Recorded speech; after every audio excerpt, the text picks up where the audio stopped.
You sit down and you discuss what was taught in the first session. Okay? That's why we give you the half an hour. And you don't spend that half an hour talking about the traffic on the road and what happened in the elections in Pakistan.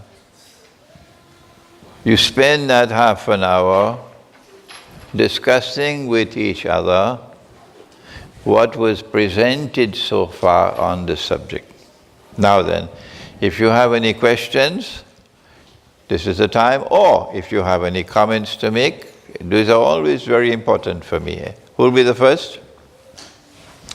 Dr. Ansari, please take over. Andrew? I would like to ask a question about the time value of money. Obviously, if a family is starving, £100 today is worth a great deal more than £100 in a month's time. Do the teachings allow there to be a recognition of the time value of money in the context of interest? Yes. We will be addressing both the subjects. Number one, the time value of money, and number two, the constantly decreasing value of money, which then results in prices rising, which is otherwise known as inflation. But this will come in subsequent sessions, yeah. So do please be patient. Dr. Ansari? Next question.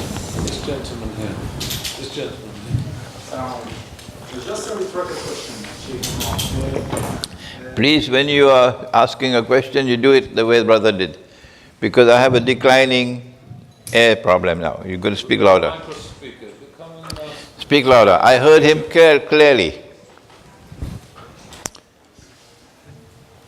We know that there is a difference between the Jewish tradition and the Muslim tradition in relation to Harun.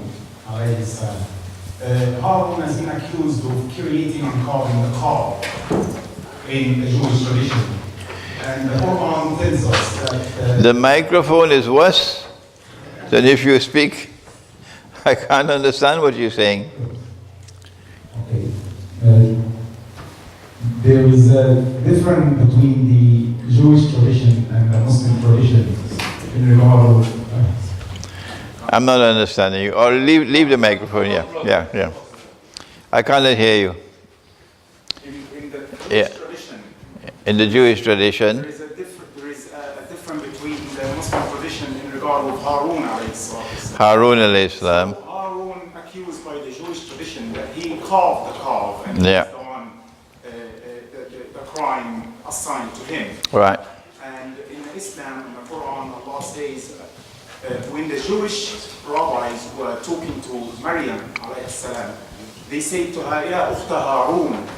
Ya Ukhta Harun. So this could be one of the reasons why they disqualified Jesus alayhi salam from being their Messiah, expected, as they were waiting for him to be from the Musa bloodline. Very good. Good. Could this be, that's just a rhetorical. I like the question, but we're going to have to leave for 5 o'clock.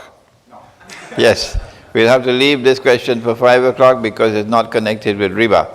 I told you from 5 o'clock until 10 o'clock, Dr. Ansari can't put you out. We have enough time. So we postpone this question until that time. Remember, okay? Yeah. I want questions and comments which are directly related to what was presented so far. Dr. Ansari? One of the sisters. Yeah, go ahead. Take it to the sister. Yes, the sister. Is it written?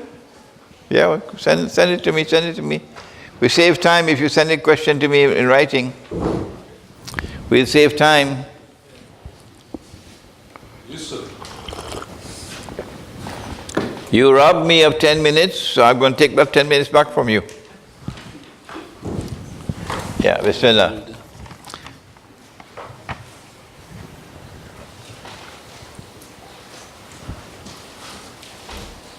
Okay, here's a question concerning Pakistan and its atomic program, nuclear weapons, and Imran Khan is the new Prime Minister of Pakistan. 5 o'clock. 5 o'clock, yeah. Yeah. Next, this brother, can you come to the mic? Just make sure you're well away. Not too close. Assalamu alaikum. I want to know, is pledge of allegiance in a democratic country, for example, UK haram? If haram, then is it because of the democracy or the text of the oath or both? I did not understand a single word he said. Come on, brother. Come on. Or do you give me the paper? Yeah, we're wasting time this way. Yeah, we're wasting time this way, yeah.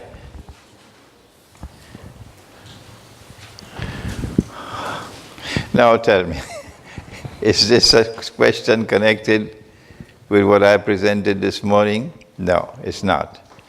It is better you could save these questions until 5 o'clock. And at this time, please restrict your questions or your comments to the presentation which is already made, okay?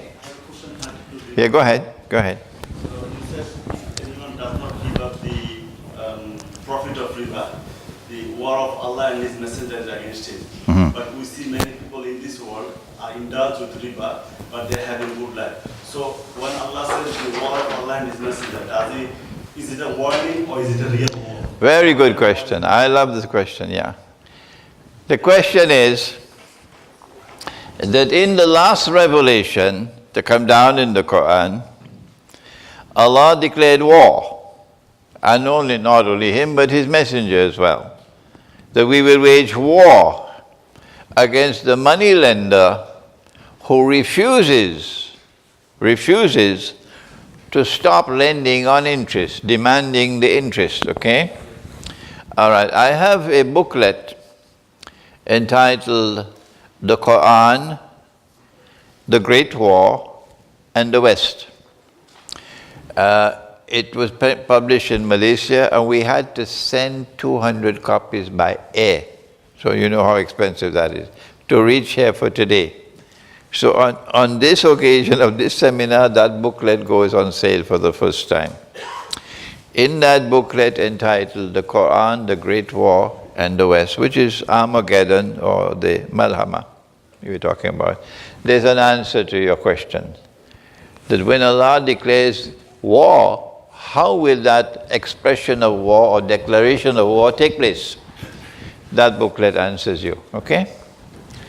Okay, this brother, can you come up? Sure. Please speak in the mic very slowly. I can speak about this, all right? No, but the sisters need to hear and other people need to hear. Assalamu alaikum, Sheikh. Thank you for the presentation today. The question I have is, it's a technical financial question. I actually wanted to know about this. In terms of like bartering and trading, as he was mentioning the Prophet ﷺ, he was mentioning how what is equal trade and what is not equal trade. So my question was financial arbitrage. What's your opinion upon this issue? You have to explain to me the term arbitrage. So, for example, if you have an exchange or if you have a marketplace which is selling an item of less value, you see another marketplace which is selling the same item with higher value. So you go to that, you purchase the first item from the first marketplace for a lower price, and you go to the second marketplace and purchase and sell it for a higher price. Is this halal? It is permissible in business to buy where supply is greater than demand, and therefore the price is less, and to sell in another market where demand is greater than supply, and hence the price will be higher. That is legitimate business. Okay. And can you continue doing this? Is this something that you can keep repeating and to accumulate those gains? Business has been conducted this way all through history, but in the same market you cannot have. In the same market, different prices. Different qualities, yes. Umar radiallahu ta'ala anhu came into the market and found a man selling his goods at less than the market price. Why would you sell less than the market price? Answer: to cut the throat of your competitors, so you can drive them out of the market, and then you can monopolize the market and you can raise your price. So he said to the man, raise your price or get out of our market. But that is when it is in the same market. But if it's in a different market, then demand and supply will determine prices. Yes? My brother, take the mic, please. Stand up, speak slowly, please.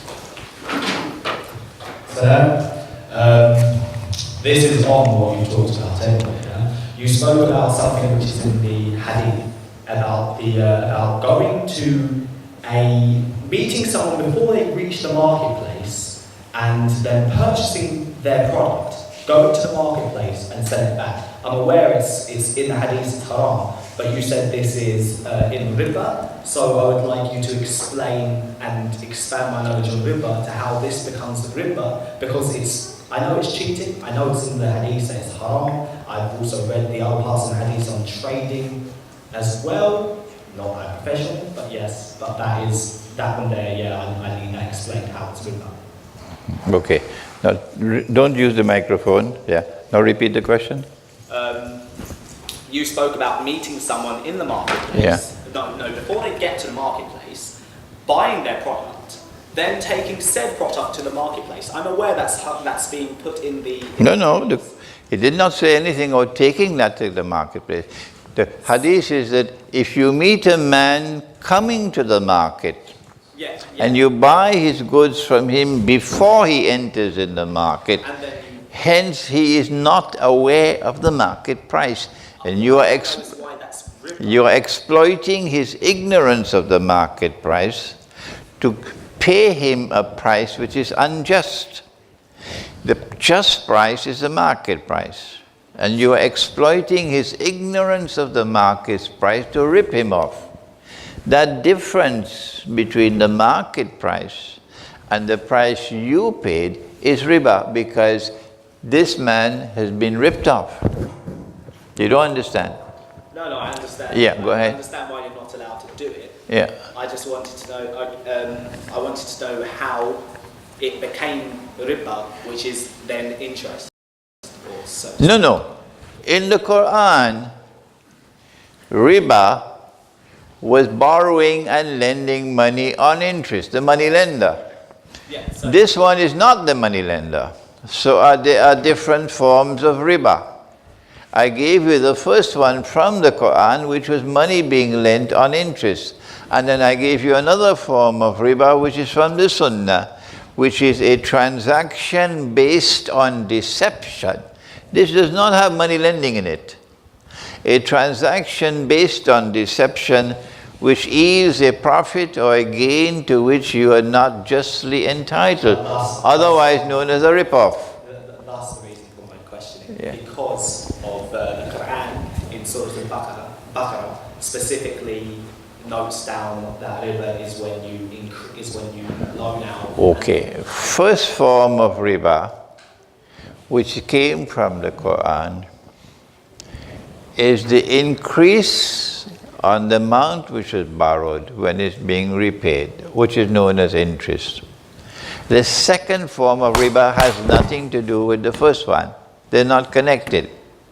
This is one form of riba, which is a transaction in which you earn that which you are not entitled to earn. Okay? Because it does not qualify as business. The second session will teach you this, the second session. And this one in the hadith is also riba, but it is not lending money on interest. It is also a transaction, but it is an unjust transaction, meaning you are ripping off someone. So two different forms of riba. And it can still, so if I was to say to someone that what they were doing, the practice that they were doing, because it's in this society, it's done everywhere. A lot of these practices you're talking about is pretty much across the globe. In this society, you have this form of riba up to your throat. And in this society, you have this form of riba up to your eyeball. That's all I'm asking you to do. Open your eyes. That's a good way to start, yeah. I've certainly been in the marketplace to see it. All right. Now you're taking up all the time, Okay, yeah. and time is now up. You pay. Everyone with the glasses, come on, please. You're paying the price because you came late, not me. All right? We're going to start again at 11 o'clock, okay? No matter what time we stop now, we start at 11. Simon Wing, quick question. What's your opinion on people being used as commodities? Because obviously you've said about gold and petrol. Okay. We had a referendum recently. Okay. And Mr. Mann, who worked for the Treasury, said that each time someone complimented you, money is entered on a computer. I understand the question. The second session will deal with what is money in Islam. Yeah, we answered that. Second session. Okay, that's it. No. Time up now. Time up now for this session. Time up. We have enough time after 5 o'clock. Okay? So now you have until 11 o'clock. You can go out and you buy the books. You can bring them for me for autographing during this time. You can have your coffee and tea and so on. But more importantly, get to know each other. And when you sit down to talk, don't talk about Imran Khan. Discuss the subject of the presentation this morning. Okay.